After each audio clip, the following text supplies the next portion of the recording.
साथियों, आपका अपना चैनल एलप गोदारा पे बहुत बहुत स्वागत है। और आज हम बात करेंगे बच्चों की परवरिश के ऊपर लेके। साथियों, वैसे हमारे देश में पेरेंट्स बच्चों की परवरिश से लेके बहुत ज़्यादा एक्टिव रहते हैं और वो समय समय पे बच्चों के ऊपर अपना ध्यान देते हैं। और आजकल समय बदल गया है तो परवरिश करने का तरीका भी बदल गया है, पहले जैसा नहीं रहा है, क्योंकि आजकल मल्टीमीडिया युग है।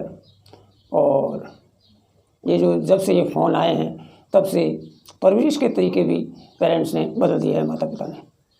और बच्चों को लेके कुछ ज़्यादा ही दबाव में रहते हैं माता पिता, क्योंकि बच्चा अगर थोड़ा सा भी अगर टैलेंट करता है कुछ पढ़ाई में तो तुरंत मल्टीमीडिया पे बच्चे को दिखाया जाता है।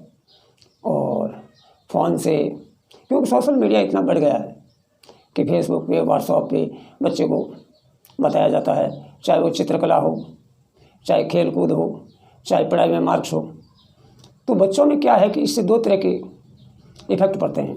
अगर उसको ज़्यादा दबाव दिया जाता है और दूसरे बच्चों से तुलना की जाती है तो बच्चे का मानसिक जो स्वास्थ्य है वो भी बिगड़ सकता है।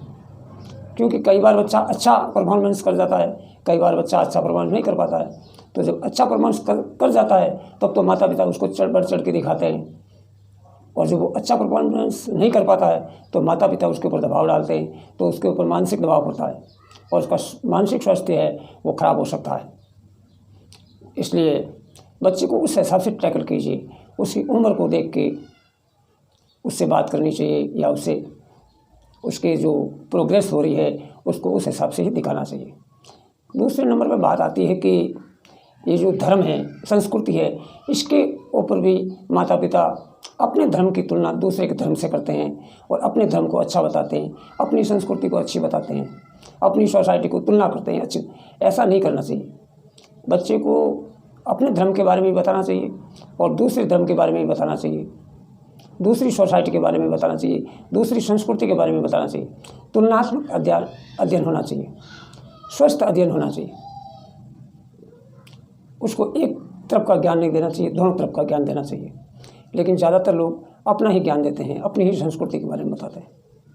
अब जब बच्चा छोटा है तो उसको कहानियों के रूप में बताई जाए, धर्म की जो कहानियाँ हैं, कविताएँ हैं, उसके बारे में बताया जाए, उस तरह से उसको टैकल किया जाए, ना कि डायरेक्ट उसको संस्कृत के दोहे वगैरह ये याद करने के लिए इस तरह का दबाव बनाया जाए उसके ऊपर। ऐसा नहीं करना चाहिए। फिर तीसरा आता है कि माता पिता अपने परिवार की इज्जत को लेकर ज़्यादा ही एक्टिव रहते हैं कि अपने ख़ानदान का कहीं नाम नीचा हो जाएगा, ये हो जाएगा, वो हो जाएगा, नाक कट जाएगा, आपने ऐसे कपड़े पहन लिए थे हो जाएगा, आपने ऐसे बाल कटवा दिए थे हो जाएगा, या आपने किसी से जैसे लड़की है किसी लड़के से दोस्ती कर दी। तो इस तरह से बहुत ज़्यादा दबाव पे रखते हैं। तो इस तरह से ज़्यादा दबाव नहीं देना चाहिए। बच्चे को स्वस्थ कंपटीशन कराना चाहिए और उसकी हानि और लाभ सब तरह की चीज़ें बतानी चाहिए, और एक दूसरे के परिवार को नीचा नहीं दिखाना चाहिए। बच्चों में भूल के भी इस तरह से नहीं करना चाहिए, हम बड़े हैं, ये परिवार है वो छोटा है, हमारी से उनकी हैसियत कम है, या आपसे आपके जो दोस्त हैं उनकी हैसियत कम है। इस तरह का बच्चों के साथ कंपटीशन नहीं करना चाहिए और इस तरह का ज्ञान नहीं देना चाहिए बच्चों को। चाहे भले ही आपकी किसी पड़ोसी से या अपने रिश्तेदारों से या जान पहचान वालों से नहीं बनती है तो बच्चे के सामने इस तरह से पेश नहीं आए। बच्चे को ये बातें नहीं बतानी चाहिए।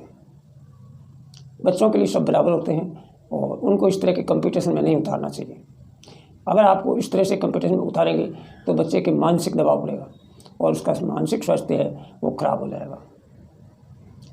इसलिए दोस्तों, जब भी बच्चों की परवरिश की जाए तो उसको स्वस्थ परवरिश की जाए, स्वस्थ एकदम। उसमें किसी तरह का कंपटीशन या एक दूसरे को नीचा दिखाने वाली भावना, हीन दिखाने वाली भावना नहीं होनी चाहिए, चाहे वो पैसा ही क्यों नहीं हो। हमारे पास पैसा ज़्यादा है, उसके पास पैसा कम है, आपके कपड़े ऐसे हैं, उनके कपड़े ऐसे हैं, आपको उनके साथ उठ बैठ करनी चाहिए, इनके साथ नहीं करनी चाहिए।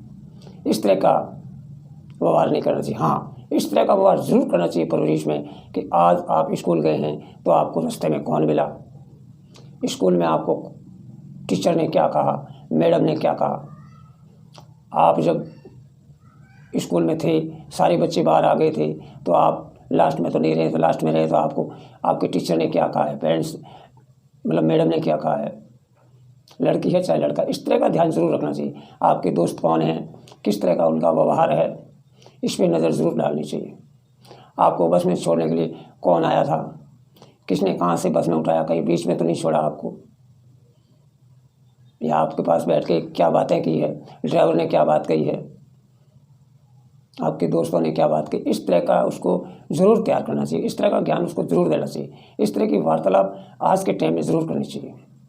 और सबसे मेन मुद्दा आज के टाइम में परवरिश में यह आता है कि बच्चों को 2 या 3 घर के नंबर मुख्य ज़माने याद होने चाहिए।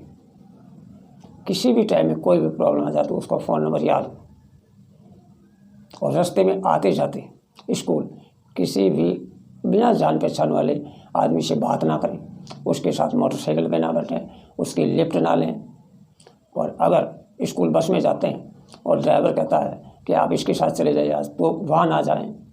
इस तरह का ध्यान है जो बच्चे को बातों का ज्ञान है वो ज़रूर करवाना चाहिए, ना कि ऊंच नीच का या छोटे बड़े का, चाहे वो धर्म है, चाहे वो संस्कृति है, चाहे भौतिक जीवन में है, ऊंच नीच की बातें हैं वो बच्चे को ना बता के इस तरह की बातें बच्चे को बताई जाए, ताकि आज के युग में बच्चे को प्रॉब्लम ना आए और बच्चा मानसिक दबाव में ना रहे और उसका स्वस्थ दिमाग रहे और शरीर भी स्वस्थ रहे। साथियों, विशेषकर आज के टाइम में बच्चों के लिए सतर्कता बहुत बरती जानी चाहिए, क्योंकि समय है उसके हिसाब से चलने से उसको अगर सही तरह से आपने ज्ञान दिया, परवरिश की, तो आप कहीं मार नहीं खाएंगे और बच्चे भी कहीं मार नहीं खाएंगे। उनका स्वस्थ दिमाग रहेगा और स्वस्थ दिमाग रहेगा तो पढ़ाई भी अच्छी करेगा। साथियों, वीडियो अच्छा लगा तो लाइक करें, चैनल को सब्सक्राइब ज़रूर करें, वीडियो को शेयर करें। आज के वीडियो में इतना ही। जय हिंद, जय भारत, जय शिक्षा।